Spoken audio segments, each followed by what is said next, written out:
Hi everyone, hope you're all well and welcome back to the Balladree region. Today we'll be looking at some Convergents and one regional form. As usual, if you'd like to keep up to date with the designs, please feel free to follow my Fakemon Instagram. I'll put a link in the description. First, let's start simple with a Convergent evolution. One of my favourite normal types is Lopunny, but I did always find it a bit weird how overtly flirty it is, and always wish there was an alternative evolution to Bunnery. Something that's still a rabbit, but with a bit more grit, you know? And Irish hares are the perfect excuse to implement that. Now, I'm no expert in sports, including boxing, but there is a history of its importance in Ireland, and that automatically makes me think of the concept of the Mad March hare, which is supposed to reference the time during breeding season when they stand upright and brawl each other. Apparently though, this is actually just females fighting off males they're not interested in, so it's an all-inclusive sport.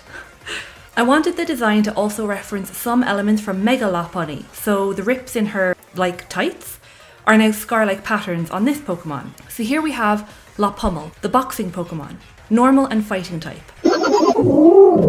Lopummel are extremely competitive Pokemon, often found punching each other in the wild. Despite their relatively small stature, they've no fear and will challenge foes much larger than themselves. They prepare to fight by tying their ears up out of the way. Bunnery who are filled with excessive rage and frustration evolve into Lopummel, and trainers find that the angrier they are, the more power they have in their punches. I thought it'd be fun to have a Pokemon evolution that actually draws on the fact that Bunnery pretty much already hates you when it's caught, so why not push that further and have that be the criteria for a Lopummel evolution? And the lower you can keep its happiness levels, the stronger it is. I don't know how that would work realistically, but I think it's a fun twist on the happiness/frustration mechanic. The next Pokemon was originally going to be a convergent form of the Knackley line, with a new final evolution based on the basalt columns of the Giant's Causeway up in Antrim. I thought that since Knackley is salt, and salt is in the word basalt, I was being very clever about it. But the problem is, I really don't like the Knackley line and I didn't really want to draw it. I don't really remember what triggered me to think of the Diglett line, other than they're technically already little columns that group up together, and they appeal to my Gen 1er side, so I actually think they went together with the concept perfectly. First up is Baslet, the soul Pokemon, rock type. Baslet typically appear more inland. As they get ready to evolve, they travel in great numbers to the coast, as it appears they have an innate calling towards the sea. Since it's believed that they originate from underground and close to volcanic activity, it may be that they instinctively wish to cool off. They're cute and curious, but have a bad habit of popping out of the ground in front of people on their walks, often resulting in broken toes. I don't honestly have much extra to say about the evolution, it's just Dugtrio, but with the basalt theme. I was a bit undecided about the waterfall hare as well, but I also kind of thought that it would be a funny callback to the Alolan line. And now I know we already have a water-type convergent Diglett line, but I don't care. I prefer mine. So here is Bastrio, the triplet Pokemon, rock and water type. As hordes of Baslet travel to the coastline, many compress into each other, initiating their evolution into Bastrio. They gain an affinity to water, as they're constantly soaked by the sea air and spray. As they age and form cliques, they move closer to the water's edge, eventually being completely submerged. This stage of their life culminates in a final evolution. With as grand as Giant's Causeway is, it would have been a shame not to throw in one more stage to this line to give it that final sense of impressiveness and grandeur, I thought. One of the stories of the Giant's Causeway is that it was built by another famous Irish hero in mythology called Fionn McCool, who's probably mostly known for having accidentally burnt his thumb on and taken wisdom from the Salmon of Knowledge. Apparently he was a giant, but I don't remember learning that, so I don't know. Legend says that Fionn created the causeway as a bridge to Scotland, so that he didn't get his little toes wet while on his way to challenge a Scottish giant. Even though I could have gone mad with the number of columns in this evolved form, I decided to keep it to 7, mainly because in a lot of cultures, including Irish, the numbers 3 and 7 are both sacred and magical. I realised it would have made more sense to make them a multiple of 3, and I did nearly do 9, but it's just too many. The design would have been overdone. This is Beceptet, the Causeway Pokemon, rock and water type. Thousands of Beceptet congregate along the shores of northern Balladree, creating one of the Pokemon world's most awe-inspiring living monoliths for whom many people from all over the world come to observe. The landscape they form is constantly undulating, creating a wave-like effect as these Pokemon move up and down. The oldest Beceptet are submerged out at sea, and it's believed that they're so ancient they were around to witness the tales and battles of figures of mythology. On sunny days they emerge to sunbathe, creating what's known as the rolling steps, allowing trainers to walk across them towards the Pokemon League. As simple as this line is, I actually love them to bits, and I especially love the idea that if this hypothetical game existed, and that there would be a weather system, to see on sunny days an entire new route appearing on the map because of this bridge of Beceptit. Maybe you'd be able to access part of the island that the Pokemon League is on that you wouldn't be able to by the conventional means of access, which would be by boat or surfing.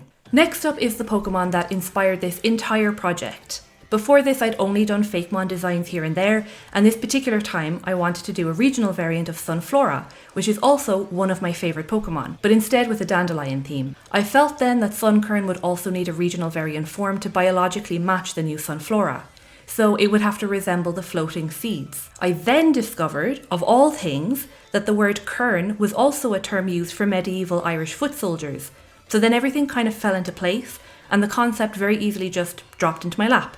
Dandelions are considered weeds, so an invasive plant. And what else invades?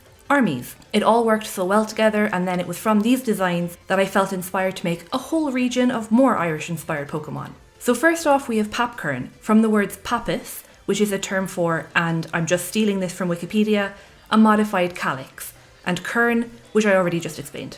The infantry Pokemon, grass and flying.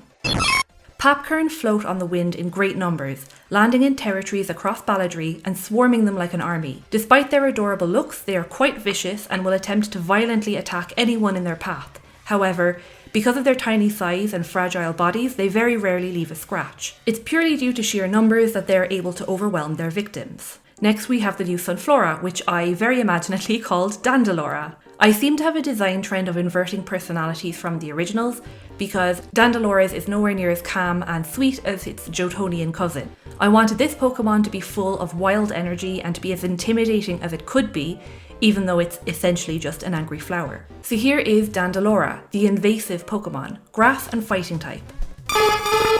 Once a band of Papkern have invaded a territory, Dandalora will move in, cutting down any strong opponents with their razor-sharp leaves. They are fearless warriors and won't even back down in the face of fire. Their shrieking war cries can unnerve anything, and any Pokemon that hears a squad of Dandalora approaching knows full well it's best to escape before they're overrun. Once they've successfully conquered a new territory, Dandalora will chant together in victory, and to invite their leader to inspect their new domain. This leader is, once again, a new evolution. The line as a whole is based on the life cycle of dandelions, so this stage is the more withered but astute final form inspired by the bare head of the flower once all of the seeds have dispersed. There's also something a bit maternal about them, accidentally, but with what I imagine would be injured Papkern being allowed to recuperate in its headdress. It's also based on the Fianna, which, as I mentioned earlier, were the warrior bands of ancient Ireland. So this Pokemon acts as kind of like the leader or general of this invasive weed Fian. This is Dandiana, the commander Pokemon, grass and fighting type.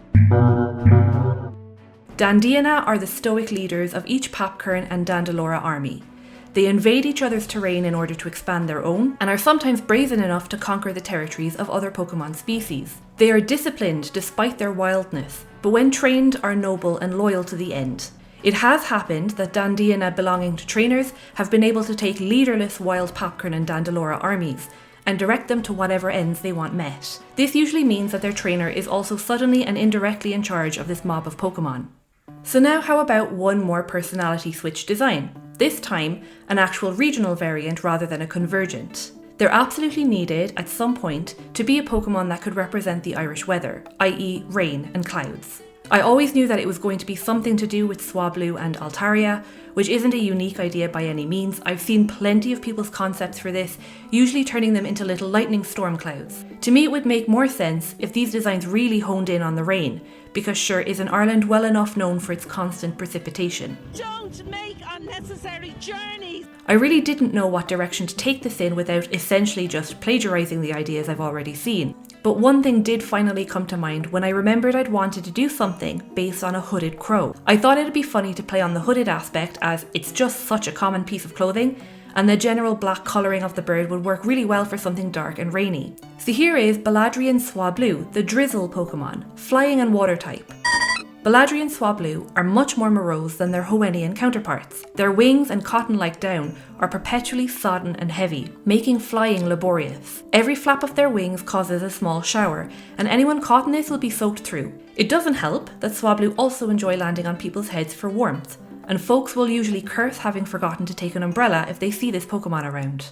Altaria is obviously the same concept, but bigger. The change between the original Swablu and Altaria is pretty minimal in terms of added detail, so I felt okay just keeping it that way.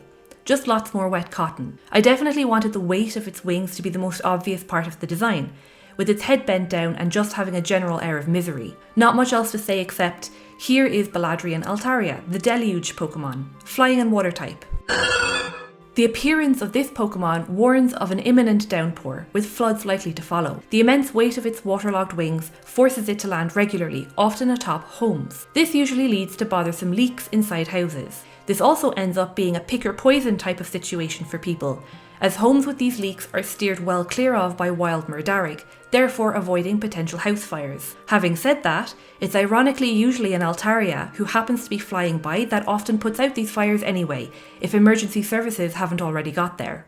And that's all I've got for you this time. Hope you enjoyed these guys, and maybe one or two of them would end up on your teams. Lastly, my usual quick reminder that I have a little Ko-fi shop where I sell Pokemon stickers inspired by the original sprites from Pokemon Green. I'm also doing a gimmick where every 5th customer will get a random free shiny.